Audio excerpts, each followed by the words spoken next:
Hey guys, Malcolm Moore here with you, and I've got a treat for you today. Just wait for it. Are you ready? Oh wow, I mean come on, just look at that view. I have the whole French Alps stretched out right in front of me. I'm on top of the world here, above the clouds, just these snow-covered peaks sticking out all around me. Mont Blanc, the highest peak in Europe, that's it there at the top of the screen. And what a beautiful day. And first thing, see if you can guess the date. Who knows? When do you reckon this is? Well, I'll tell you, it is mid-June. Yep, that's right. It is mid-June. It is the summer, and I am snowboarding down the Deux Alpes Glacier, which has just opened up for the summer season.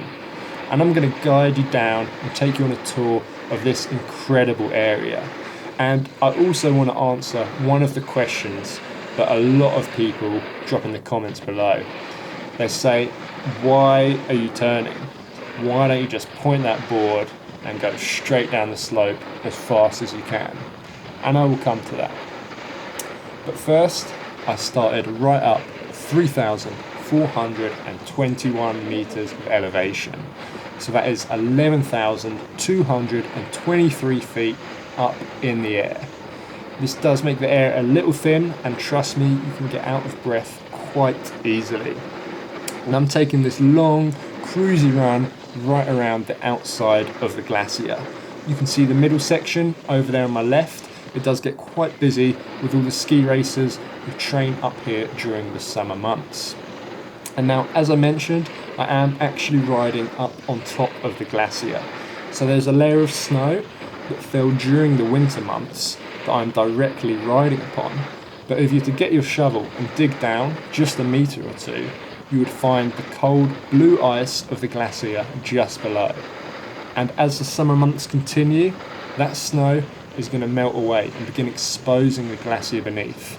And you're going to see the effect of the sun just today as well in this run, particularly here. Look at the difference as I come round the corner. I moved from some hard icy snow onto some real soft slushy snow, and that was all to do with the aspect of the slope. The slope I started on was tilted away from the sun, and then as I turned that corner I got a slope that was tilted right into the sun, so it's going to really feel the direct heat, the warmth of the sun, and therefore it's going to melt quicker. So right now it's about 8:45 in the morning. I was up here from about 7 a.m, but first thing, nothing had softened up. Everything was hard and icy. But now we're starting to get to that nice golden window, that hour or two, where stuff is just starting to soften up a bit, but yet it's still grippy enough and firm enough underfoot. Now, I talked about why do I turn. So you can see here I'm making quite big open turns, and as it starts to get steeper I'm just going to start changing edge. That's rocking from my heels to my toe edge a bit quicker and tightening up my turns, doing smaller turns. And the goal when we're skiing or snowboarding is basically to control your speed by your turn size. Simply put, that means the steeper the slope, the smaller your turns are going to be, the mellower the slope, the bigger and more open those turns can be. And that is because if you imagine a big open turn, a large part of that turn, the board will be pointing straight down the slope, which means during that part of the turn you will be accelerating, picking up a lot of speed. So if you do those turns on a steep slope, you'd very quickly have too much speed and be completely out of control. So it's by making these smaller turns, it means the board isn't pointing as much down the slope and you're not going to pick up so much speed, therefore you're not going to be out of control. You know, skis, snowboards, you want a plank of wood that has a very slippy base on top of snow or ice, which we all know is very slippy as well. Combine those two things, if you're not doing anything, if you're not making any turns, you're going to be mega quick, mega fast, and also mega dead pretty soon. So that's why we turn. And now I've got a quick quiz for you guys as well. You may have noticed the board I'm on. I gave it a little spray paint, a bit of gold on the top there. Drop a comment down below, see if you can guess just from the shape of it what board I am actually riding. Some of you, I know you'll guess it's easy if you've been watching my channel, but I do have a few different boards, so which one do you reckon it is? So I just had a look back there up to the top. Over to the right, you can see Pic Blanc at Alpe d'Huez in the distance. That's my home, that's where I live, that's where I normally ride in the winter months. But I come over to Deux Alpes to ride this Glacier here in the summer. And what a pleasure it has been. It has been so nice riding up here today. Particularly because, thanks to COVID, not one lift ran in France this winter. I wasn't able to get on any lifts at all, which meant any snowboarding that I did had to be powered by my own legs, which I know some people love ski touring, love splitboarding, and whilst I do quite like it once in a while, you really don't get much reward for the amount of effort you have to put in. You know, I would be hiking up slopes all day for hours just to get 5-10 minutes of riding in. So man, it feels good to be back riding chairlifts. And we're now on the second part of this run. This is really unique for this year. I've ridden up on this Glacier for quite a few years now, but never has there been enough snow left over from the winter that I've been able to ride this far down. So this is really lucky. And if you're watching this video and you're coming out to go snowboarding or skiing in Deux Alpes, if you're coming later in the summer, this will probably all be melted away. I would say by the beginning of July, this will be gone in just a few weeks. So get out here early, enjoy it whilst you can, because once this is gone, it means everyone gets crammed on that top section.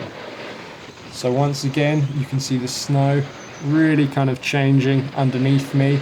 We've got icier sections, slushier sections. It all just depends how much sun it's been getting. And looking forward, looking ahead, I can see the slope actually goes up. So that's why I'm really just pointing it here, picking up a bit of speed, and you can see how quickly I did accelerate. Luckily it was okay, because as I mentioned, we've got this flat section. But if I was just to do that on a slope that just kept going down, things would go wrong quite quickly. So on the right here, we've got quite a good example. This posture is by no means perfect, but this snowboarder here is doing a pretty good job of rocking from edge to edge, making those turns to control his speed. And I'll illustrate that again as I get over this little crest here. As it starts to get steeper, I will begin to tighten up my turns, which is actually coming up over the crest after. It's still pretty mellow here. As I come around this left section, I'm really not having to turn much, just kind of rocking from edge to edge. So we've got the two edges on your snowboard, named the toe edge, it's under your toes, that I'm on now, coming around, and then now on the heel edge, but I'm just kind of rocking between the two of them, keeping the board in a straight line. It gets slightly steeper here, so I will allow the board to turn a little bit more as I sit on the toe edge. You can see the board just comes round over to the right, and as I'm on the heel edge, it brings it back round towards the left. So I sit on the heels now to come round back into the middle of the slope, and because it's steeper, you can see me changing edges a lot quicker now. So it's from the heel edge back to toes, to heels to toes, doing these small tight turns, a bit like the skiers in the blue jacket there, just in front of me, controlling my speed. Because if you don't, as you can see right here, someone's come a cropper. They obviously had too much speed, and you can see the snow was quite bumpy underneath there as well. There were a few moguls, those bumps that form in the snow, and one of them had obviously taken that person out. So yeah, you're constantly looking ahead, adjusting your speed, also trying to find the best snow as well. You know, I found this section on the right here, it's a bit smooth, a little bit smoother than what we had over on the left. You can see there's a few ridges and bumps and lumps in the snow. So you're just constantly scanning the area. This is what I was talking about. You can see those big kind of snow boulders almost on the left there. And they've been caused by the piste basher that's come up and smoothed the slopes out.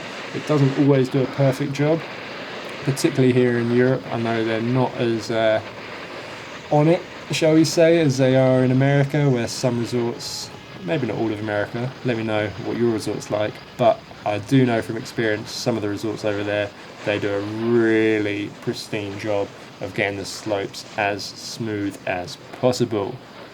Alright, so there we are, down the bottom, and not having ridden any lifts all winter, not been able to do many long runs like that, that was a leg burner, especially up at that altitude. There's my board there, You might be able to guess what it is. You can see a bit of the original graphic coming through below. So as I said, drop it down in the comments below. Bonus points if you can guess the size as well.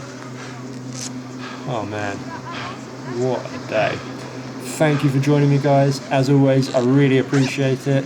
Drop me a like, subscribe if you've enjoyed this video, and let me know if you want to see more of this kind of stuff. I'll also be back with snowboard tutorials coming pretty soon. Oh man, that was a leg burner.